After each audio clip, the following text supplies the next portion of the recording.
Hi everyone, my name is Fraser. I'm here on behalf of the Salt Spring Forum. We're about to interview Bill McKibben, who is worldwide known climate journalist and activist. He's been doing this for a while and we're really lucky to have him actually back for a second time on the forum. Obviously this time we're doing it virtually because of the pandemic, and that actually happens to be the topic of today, how the COVID-19 pandemic relates to the climate and climate change activism. Hi, Bill. Thanks for joining us today. I'm really excited to talk with you. We have a bunch of questions from both myself and also the people that have wrote in questions from Salt Spring Island and the forum and the Tyee and others. So I'm going to start it off with asking that most youth are doing their part on COVID-19 to protect the most at risk, most of whom are older people. We've made significant changes to our lives, including sacrificing employment and career opportunities. I think there's no doubt now that younger generations will probably be worse off than their parents, at least financially. So do you think there's a paradox here, considering how older generations haven't responded to the climate crisis, which will have its greatest long-term impact on younger people? That's a good question, Fraser. First of all, just let me say what a pleasure it is to be with you. I wish I was in Salt Spring Island. I wish I was anywhere, at the moment. But that's one of my favorite places in the world, and I remember very well coming to visit. And I also think about it regularly because every time there's a Canadian election, I stay up late over here on the East Coast just to make sure that Elizabeth May is returned again to Ottawa from your part of the world. So it occupies a place in my imagination. So to your question about generational stuff, yeah, I think that's actually a good way of thinking about it. We do need older people to start being more responsible about the climate crisis. And since young people have been pretty responsible, not perfect, but a fair number there's exceptions, spring breakers out at the bar here in the States and things, but then that's... But I think the real question here is trying to figure out how to make this whole thing less a kind of question of generational combat, too. I've been super impressed by the rise of the youth climate movement in the last few years. Mm-hmm. It's been really fun to get to know Greta, say, and folks. But what's been really great is that there turn out to be 20,000 Gretas all over the world, young people who are just doing an amazing, amazing job. And the only thing that worries me about that is that I don't want older people to think that it's okay to take the biggest problem that the world ever faced and just, float it onto the shoulders of people in grade 10. This is going to have to be a joint effort all the way up. So that the way you talk about it's fine to talk about it. But I do think we probably need some ways that are just, I hope that one lesson of the whole COVID thing actually turns out to be we're all in this together. Yeah. No, exactly. And we got to watch out for each other. Yeah, no, that's a good message. On the other hand, I'm perfectly willing to accept the idea that old people are the enemies. I don't think I said that. Okay, so... Another question, why do you think we're seeing, overlaps between governments that are dealing badly with COVID-19 and governments that are doing badly with climate change? I'm thinking particularly Brazil and the United States. Yeah, stupidity is, is rarely confined to, someone who's a real idiot, it's generally transcends most of the things they think about, Yeah. So but I think in this case, it's very powerful. And you could sort of pose the question the other way around, too, and say, what things are we learning from COVID that should help us understand, if we wanted to get smarter, what would we be taking from it? Mm-hmm. And I think the first thing is, and this really is a hard thing for a lot of people in the modern world, physical reality is real. Mm-hmm. It's true that we spend all day looking at screens and we have air conditioning, whatever. But, I've spent the last 30 years trying to convince people that physics and chemistry are real, that you don't get to spin them. They won't compromise with you. You can't pump all the tar sands of Alberta dry, because if you do, it sends the CO2 concentration to 500 parts per million, and then the world burns up, and people are resistant to that.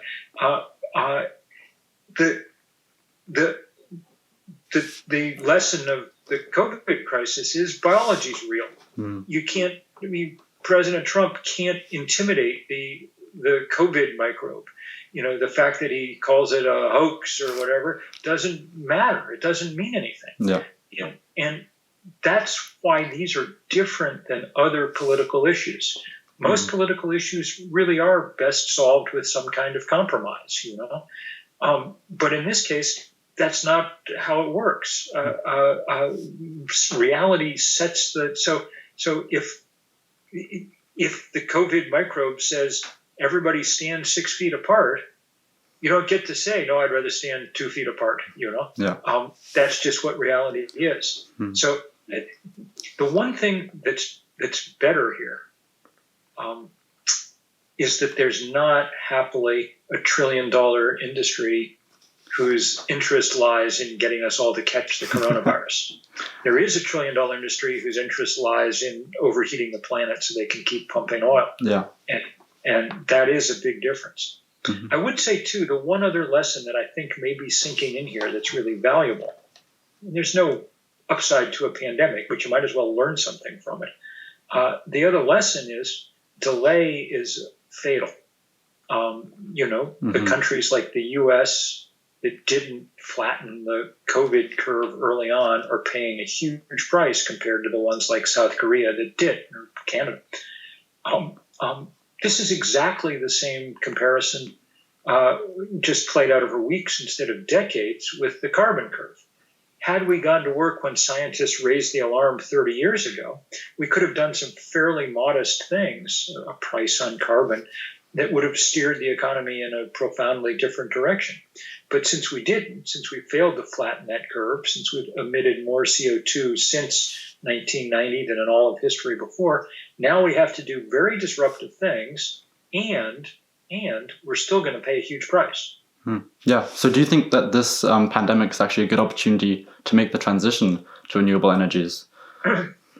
Well, it's probably as good a set of opportunities as we're going to get. I mean, you wouldn't wish it to happen this way in any sense, but clearly our economies are going to be pretty hammered. Yeah. And we're going to be needing to figure out ways out. So the question is, do you just try to go back to normal, or do you use it as an opportunity to try and avert the next crisis? So, look, it's clear that there are forces in places like Canada that would like to just go back to normal. Yeah. That's what it means. We're about to bail out the oil company. It's going to, invest a couple of $1 billion in building the Keystone Pipeline, and everyone in Ottawa says, yeah, that's a great idea.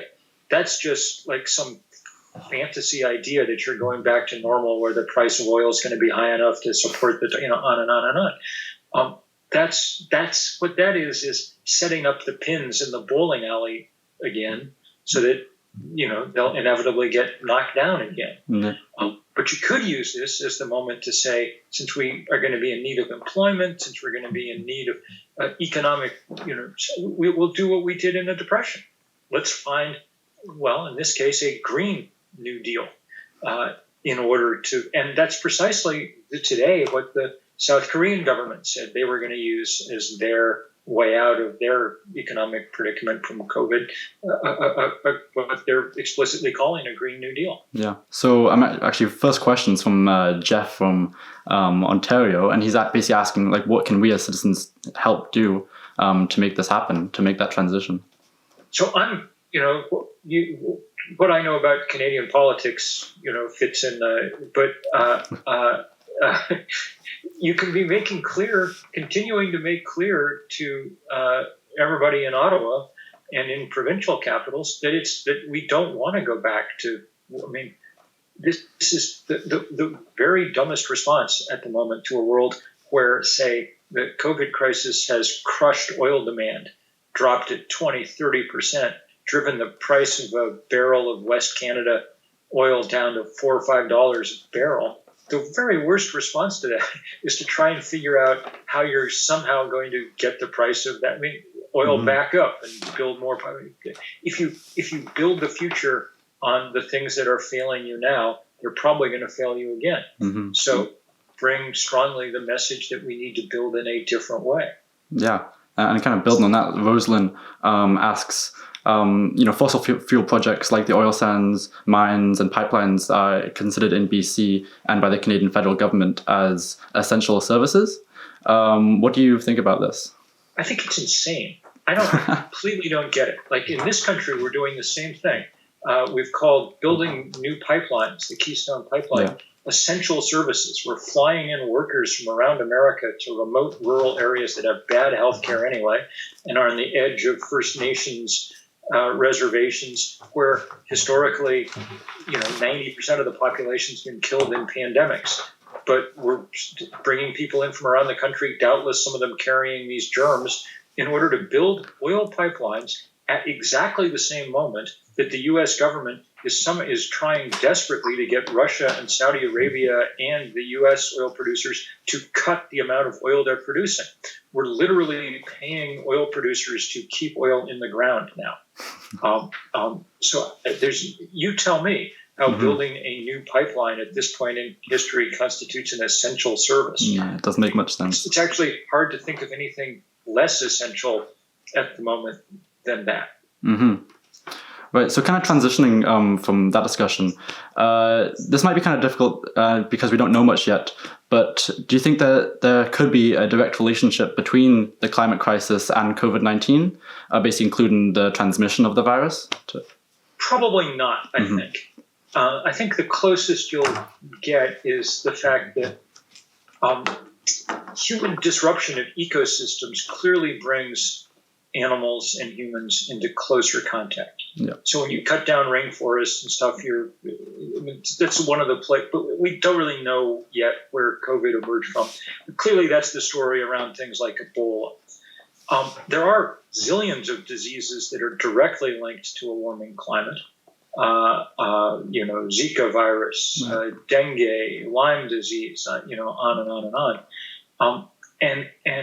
But I think probably the lessons to be learned from the COVID crisis are more about crises, more about how to deal with disruption. Because even in the best of cases, we're going to be dealing with a lot of crises from climate over the years to come. I mean, we obviously already are. Yeah. You guys in BC have gotten used to the idea that there's like 3 months a year when you just breathe wildfire smoke, So it's going to get a lot worse than that, obviously, going forward. So we better learn some good lessons. And I think one of the lessons that's really powerful, Fraser, is just this question around social solidarity. Right. The places that are doing best, and I assume this is why Canada is doing a pretty good job with this, are places where people have a pretty high level of social trust. And that's why America is so difficult. We've spent the last 40 years, everybody telling each other that markets solve all problems and you should all just go be an individual all the time and read some more Ayn Rand novels and things. And that, Ronald Reagan famously said, the 9 scariest words in the English language are, I'm from the government and I'm here to help you. Okay, that became kind of the American credo. But it turns out those aren't the scary. I mean, the scariest words are, we've run out of ventilators, or the hillside behind your house is now on fire. Those are really scary, and those require having strong governments, strong societies in order to deal with them. Yeah, no, definitely. So we've been very reliant, I guess, recently upon scientific advice from health experts. Do you think, being that reliant on them, and I guess learning from that, do you think we will now pay better attention in the future to scientists about warnings about climate change? I hope so. Yeah. The wild card here, the difference is just that in the case of coronavirus, for the most part, people are like, yeah, okay, you're a scientist, you know about this, good. The problem with climate change is the scientist says something and then, there's 19 Exxon lobbyists to drown him out and, purchase some congressmen and things. We're lucky that there's not a giant industry that wants to make you sick from coronavirus. That makes it easier to respond. Mm-hmm. Yeah, definitely. Another question from Christopher from Vancouver I have here is, what do you think the prospects are for green growth or green capitalism? Do you think an ever-expanding economy is compatible with an ecologically sound, sane, and sustainable future? So I've tried to write a lot about economic growth over the years. I wrote a book called Deep Economy that sort of and I think actually that one of the things this crisis may be reminding us is that the continued pursuit of economic growth may not be quite what we want. That's what we've done for the last couple of hundred years, and it's had all kinds of results. A lot of them good. Our lives are easy. But we're seeing the not good results increasingly. The temperature's going up, the ocean's acidifying, the Arctic's melting, on and on and on. I think that the COVID thing may help remind us that what we want maybe going forward is an economy that places a lot more emphasis on stability, resilience, hardiness, not so much on growth. So think about the difference between a racehorse, which is what we have now, and a draft horse, which is probably what we want. One's just strong and tough and squat and powerful. The other's fleet, and fleet has its uses, but I don't think this century that's what we're really going to prize. Yeah. So what do you think the most effective messaging now that climate activists can use as they kind of seek to seize this moment and create a new normal for a livable planet? Well, there's some interesting possibilities right now. One of them, of course, is that in cities around the world, people are experiencing clean air for the first time. Exactly. There's a lot of places where people are getting literally their first lungful of clean air in the course of their lives. And so I think one message is, we know how to do that. We know how to organize things so that this can be like this all the time. We actually have most of the technology that we need for that more resilient world. The engineers have done a great job in the last 10 years, dropping the price of solar power and wind power. And if we seized this moment to really exploit that, roll them out in a big way, then we might not have to go back to a place where, half the children in Delhi, 2.5 million children, have irreversible lung damage from breathing the air. We're terrified of getting lung damage from COVID-19, as well we should be. But we should remember that there are hundreds of millions of people around the world with severe lung damage from air pollution, and that's just as unnecessary as this pandemic. Yeah, I mean, obviously there's no, it's hard to say there's any benefit of this pandemic, but I think it was said that the deaths in China from this pandemic were actually lower than the deaths that would have been caused by the pollution. That's possible, but of course we'll go right back to. The question is what lesson we take from it, and if we just go back as we did after the 2008 financial crisis to business as usual, then and there's signs that Chinese are doing that, opening up some new coal-fired power plants and things. Then it'll be nothing more than a little blip. The real hope is that it seizes people's imaginations. Yeah, there's no right on, yeah. So Diana from Nelson is asking, what is the most effective activism we can take while physical distancing because of COVID-19?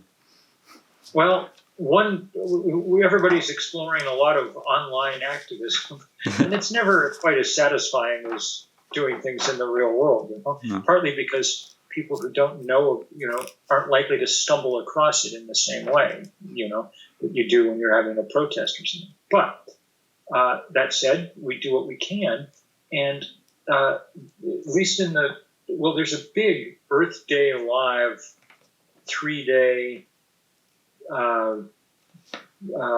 digital thing happening next Wednesday, Thursday, and Friday. And if you Google Earth Day Live, you'll find the links to it. It's going to be pretty cool. There's going to be a lot of interesting people and a lot of interesting activism, and people are figuring out good stuff. Is it as good as being able? I mean, we were hoping on Earth Day to be doing civil disobedience in 2,500 Chase Bank branches around the world because they're the biggest funder of fossil fuels. Do I wish we could still do that? Yes, but we can't. So we do the best we can. Yeah, right. So Ralph, he's asking that our actions to fight COVID-19 reduces the number of vehicles on the road and reduces the number of businesses operating in factories that are pumping greenhouse gases into the environment. I know that air quality is improving, but is there actually any scientific evidence that there's a change in the ambient temperatures yet? No, and it won't change temperature. Yeah. I mean, it's going to be a very warm year. It won't. That's not how it works. I mean, the CO2 we've already put up in the atmosphere stays up there for a very long time. CO2, it's not like water vapor or particulates or something that quickly come down out of the atmosphere. So we might see a little tiny. I mean, the amount of CO2 in the atmosphere might go up a little bit less than it otherwise would have, but not by much. If you want to drive down the amount of CO2 in the atmosphere, you literally have to take emissions to zero. And we're nowhere near doing that. Yeah. So like the direct impacts of this pandemic isn't what we should be kind of taking comfort in, but rather the potential of what we can do with this opportunity. It's our imaginations that need to get moved by this. Right. Yeah. So Mary from Calgary is asking that COVID-19 seems to be bringing a lot of global dysfunction out into the open. For example, the extreme numbers of us travel somewhere all the time and spreading diseases and causing greenhouse gas emissions. How should we deal with travel and tourism from now on? And I think this is particularly interesting to Salt Springers because our economy is fairly tourism-based. Yeah. It's a very interesting question, and I don't completely know the answer to it, but I think that probably the answer to it has something to do with much more kind of locally based tourism. Like, it makes complete sense for people in BC to be going to Salt Spring Island at times and things. It may make less sense for people to be crisscrossing the planet for their next vacation. I think all of us, I hope that people have been learning that these online tools and things actually can replace a lot of travel.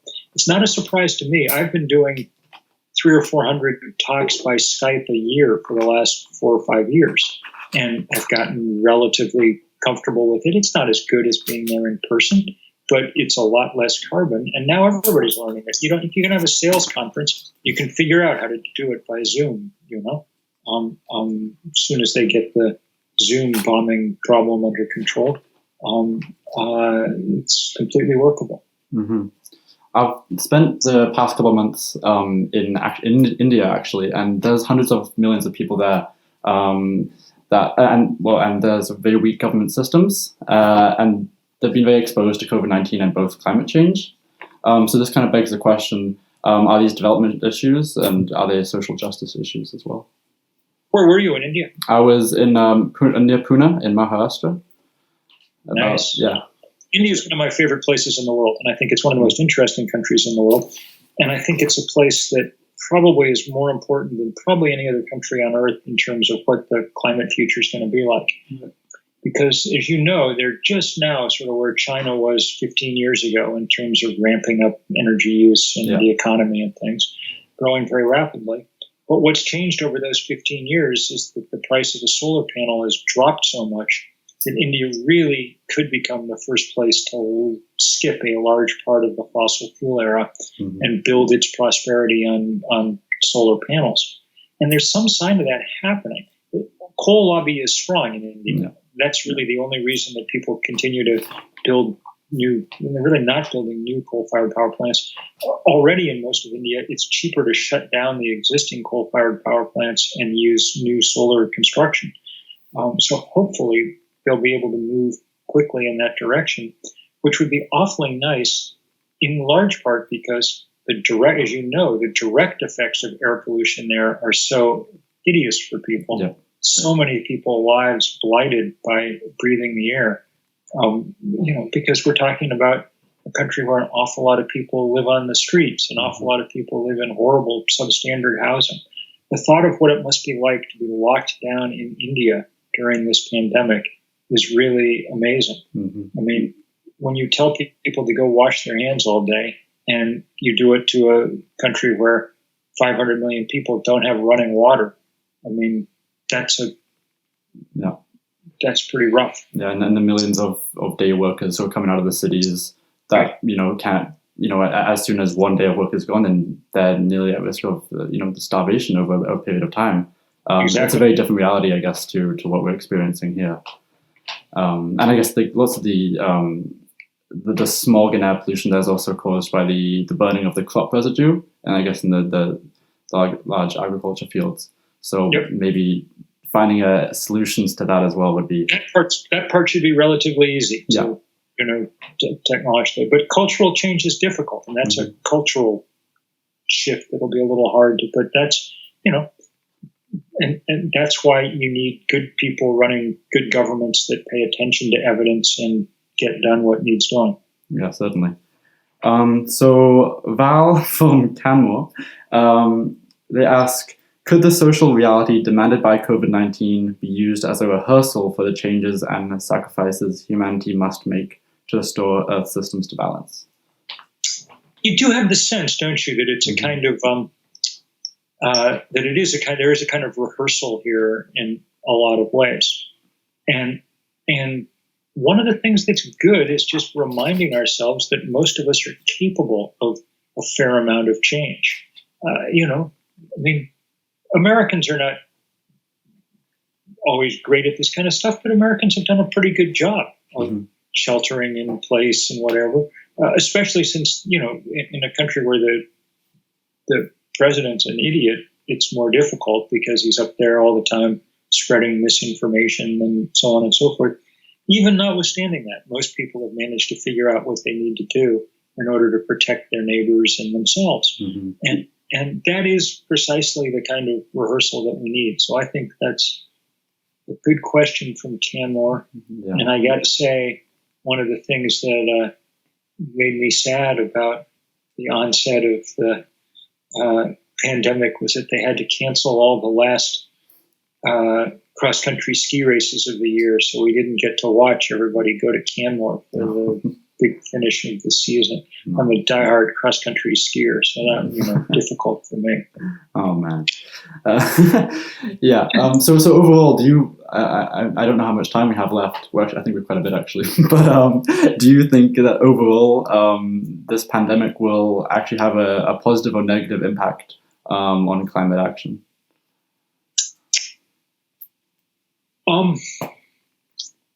Clearly, it depends on how well we organize and how much we get people to think. But I think I'm going to say optimistically that the simple fact that people are now conversant with the notion that delay is dangerous probably will have a salutary effect here. That probably we won't forget that lesson about flattening the curve, and that we'll understand that acting early is better. We'll see. I mean, if we come out of this and you've still got, Jason Kenney in Alberta setting up war rooms to attack environmentalists and whatever, then it'll be a sign that not much has changed. I think that's one of the things that he's kept funding on during this crisis. Yeah. And kind of going back to the question regarding the governments that are doing well and ones that are not during this pandemic, do you think as a result of that, we could actually see voters deciding not to re-elect those governments, the potentially good conservative governments that are acting poorly? God, I hope so. Yeah. Clearly the most important day of the year, probably for the whole world, will be November 3rd. And because if we re-elect Trump in this country, it's very, very hard to see how we're going to be making as a world progress on climate change at the pace that we need to. He's an enormous speed bump on the road to where we need to go. And I think that if we're able to beat him, it's not like Joe Biden's going to be he's not going to be Joan of Arc, in the climate fight leading us all to glory. But at least there's someone we can then pressure, which is sort of the point of elections. Yeah, something democratic. People you can push. There's very few places that get to elect someone like Elizabeth May, who just does what's right for the right reasons, So count yourselves lucky. Yeah, no, she's pretty badass. I can actually vote in the US election this November. I was born in North Carolina, so that swing state will I'll definitely be. North Carolina is important, man. Yeah, figuring out how to. The latest polls that I saw showed that Biden might beat Trump in North Carolina. So there you are. Exactly. Oh man.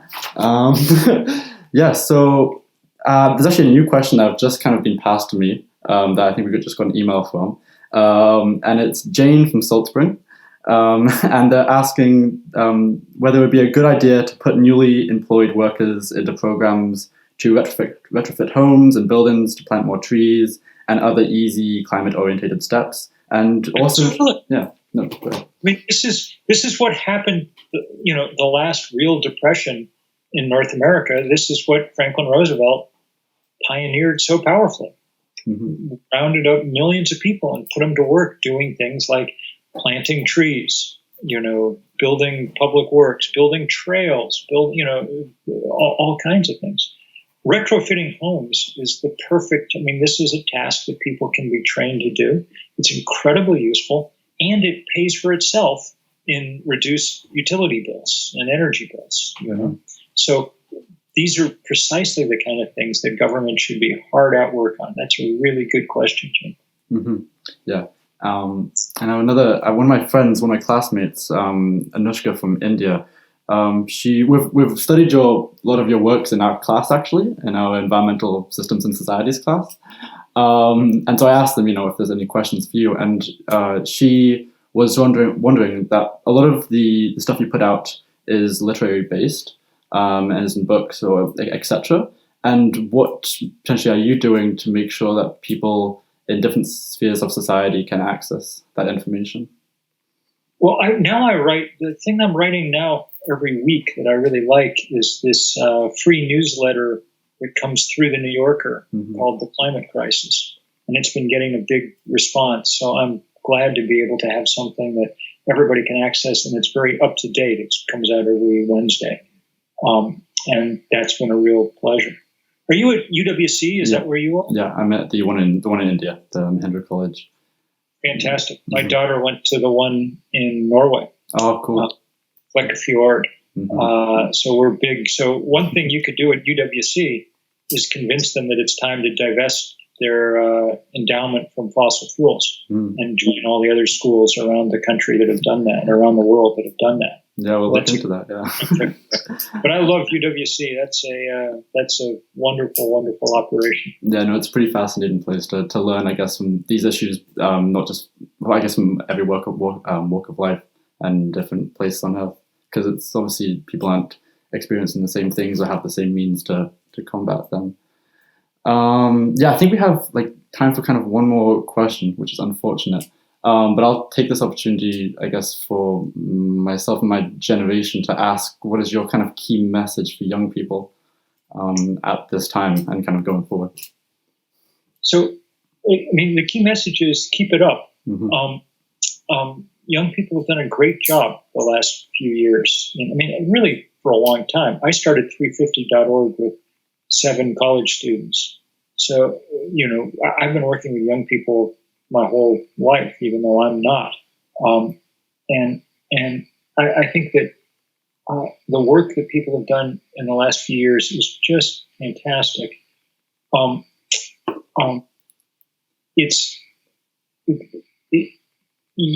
Being digitally native means having a sense that your elders didn't have about the way that people are connected around the world.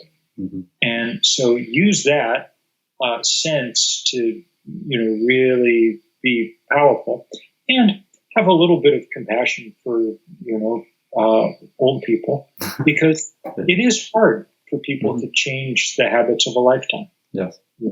easier just to say, change it once I'm dead, But in this case, we can't do that because we've got to act with real speed. The scientists say we've got about a 10-year window where we still have real leverage over this problem.